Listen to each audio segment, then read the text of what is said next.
ব্যর্থতার দায় নিয়ে এই উপদেষ্টা পদত্যাগ না করেন, আমরা পুরো ঢাকা শহর অচল করে দিব। এই মুহূর্তের মধ্যে কোনো ঘোষণা না আসে, পরবর্তীতে যা কিছু হবে তার দায় ডক্টর ইউনূসকেই নিতে হবে। আজকে তার 1 সপ্তাহ পূর্ণ হচ্ছে। গত শুক্রবারে গুলি করা হয়েছে, আজ বৃহস্পতিবার, 7 দিন পার হয়ে যাচ্ছে। এর মধ্যে আমরা বারবার সংবাদ পাচ্ছি শরীফ ওসমান হাদীর শারীরিক অবস্থা সংকটাপন্ন হচ্ছে, কিন্তু কোন একজন আসামিকে গ্রেফতার করা যায় নাই। ওদের স্বপ্ন পূরণে পাশে থাকতে পেরে আমরা গর্বিত।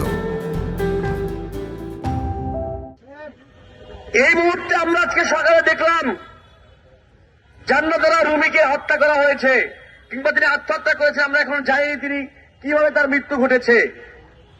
কিন্তু একটা বিষয় খুবই কনসার্নিং, জান্নাতুল রুমিকে যখন বারবার হুমকি দেওয়া হচ্ছিল, রেপ থ্রেট দেওয়া হচ্ছিল, সার্চিং করা হচ্ছিল, তিনি জিডি করেছেন থানায়, তাকে এই থানা পুলিশ কোন রকমের বিন্দুমাত্র সহযোগিতা করে নাই। যে নির্লিপ্ততা শরীফ ওসমান হাদীর ব্যাপারে দেখেছি, একই নির্লিপ্ততা, একই রকমের চুপ থাকা জান্নাতুল রুমির ক্ষেত্রে হয়েছে। আজ আমরা এখানে দাঁড়িয়েছি আমার ভাই ওসমান হাদীর হয়ে, আজ আমরা এখানে দাঁড়িয়েছি আমাদের বোন জান্নাতুল রুমির হয়ে। যদি ব্যর্থতার দায় নিয়ে এই উপদেষ্টা পদত্যাগ না করেন, আমরা পুরো ঢাকা শহর অচল করে দিব। আমরা এখন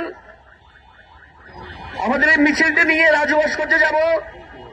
রাজু ভাস্কর্যে সংক্ষিপ্ত সমাবেশ শেষে আবার মিছিল নিয়ে এই শাহবাগে আসবো। আমরা আশা করি ততক্ষণে আমাদের সঙ্গে আমাদের আরো সহযোগিতারা যুক্ত হবেন। এবং যদি ডক্টর ইউনূসের থেকে